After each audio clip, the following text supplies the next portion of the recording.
তারেক রহমান ডাক দিচ্ছে ছুটে ছুটে দেশ গড়বো আমরা সবাই, দেশ গড়বো আমরা সবাই।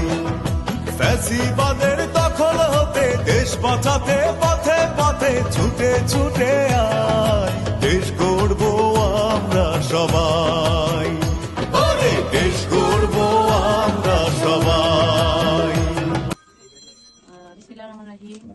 নটিংহাম জিয়া পরিষদের সকল ভাইদের বোনদের মনে তো আসতে পারেনি, তো এখানে যারা উপস্থিত আছেন ওনাদের আমাকে ফুলটা দিয়ে আমাকে যে ভালোবাসার বহিঃপ্রকাশ দেখালেন দলের প্রতি, সত্যি আমি গর্বিত আপনাদেরকে পেয়ে, আমাদের এখানে পেয়ে, আমাদেরকে একসাথে পেয়ে। তো এটা ভাষার প্রকাশ করার মতো না। সবাই আমরা এখানে শুধু ম্যাডামের জন্য এবং খালেদা জিয়ার জন্য সবাই যে এখানে আমাদের আকুল আবেদন মিনতি সব কিছু দোয়া ওনার জন্য কিভাবে সুস্থ হবে।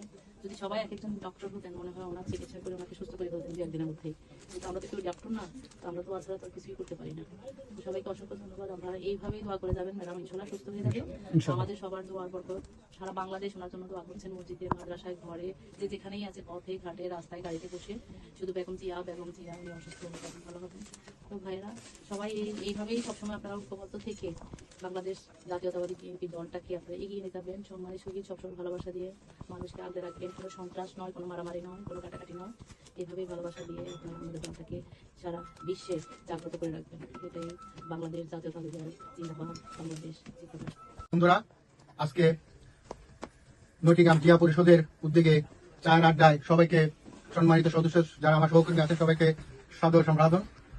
আজকে আমরা এখানে বাংলাদেশ জাতীয়তাবাদী দলের সভানেত্রী আমাদের প্রাণপ্রিয় মা এবং খালেদা জিয়ার চিকিৎসার উদ্দেশ্যে যে লন্ডনে যে উনি আসছেন, তো ওনার সুচিকিৎসা এবং আল্লাহর কাছে, মহান আল্লাহর কাছে ওনার রোগ মুক্তি এবং দীর্ঘায়ু কামনা করে আমরা আগামী শনিবার 18 জানুয়ারি একটা দোয়া মহফিলের আয়োজন করতেছি।